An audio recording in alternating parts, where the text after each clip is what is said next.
is Lucy. Today I'm going to read Little Book N, the day before Thanksgiving.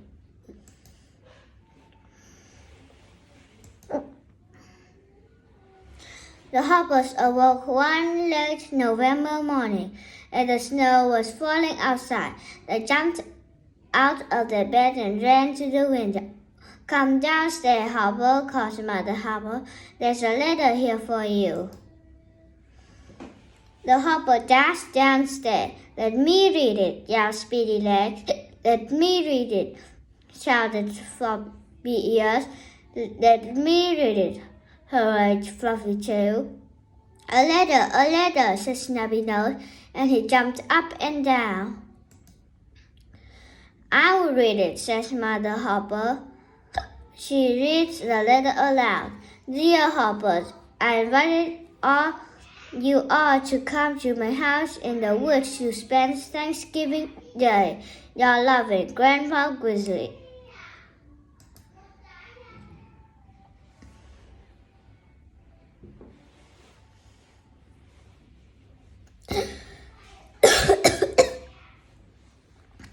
Thanksgiving at Grandpa Grizzly. "Hooray!" shouted Snub-Nose. "Now it's time to bundle up to go to school," says Mother Hopper. "It is cold outside and snowing hard. Outside, the wind blew and the snow fell." The four Hoppers put on their warm coats, mittens, hats, and scarves. "It's the biggest snowstorm I ever see," says Speedy Legs.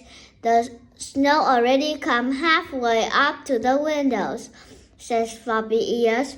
"Let's get our sled out," says Fluffy Tail. "We can sled to school."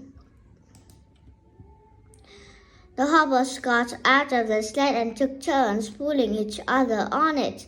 They sled all the way to school. The snow was very deep and the wind was very cold. Once they were in school, the snow came down harder and harder. By noon, the student could not see across the road. "Oh dear," says the teacher. "I think we will have to have a snow day." "We will have to have a snow day. After lunch, we must all go home." After lunch, the Hoppers ran out the school to find the sled, but the snow had become so deep that they couldn't find it. "Our sled is buried," cried Fluffy Tail. "We'll have to walk home," says Speedy Legs. The four Hoppers walked bravely through the snowstorm. At first, they played in the snow. They threw snowballs and made snow angels.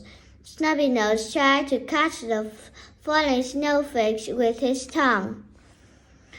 But the snow was so deep that soon they became very tired.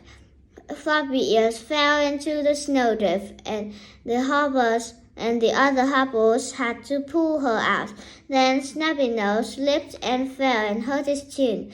He cried a little bit, so Speedy Legs had to carry him all the time.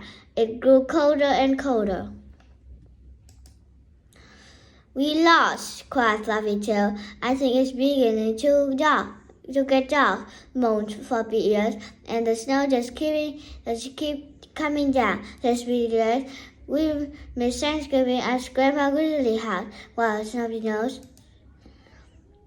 It was very cold, and the Hoppers had stood in a circle, trying to keep warm. The wind blew and the snow fell all around. Suddenly, they heard a loud rumbling noise, and they saw a bright light coming towards them.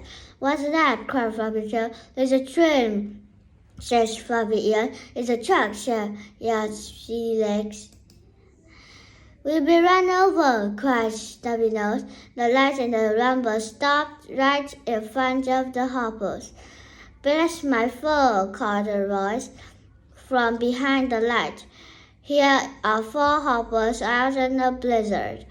It's Grandpa Grizzly in his big snowplow, says Snubbynose.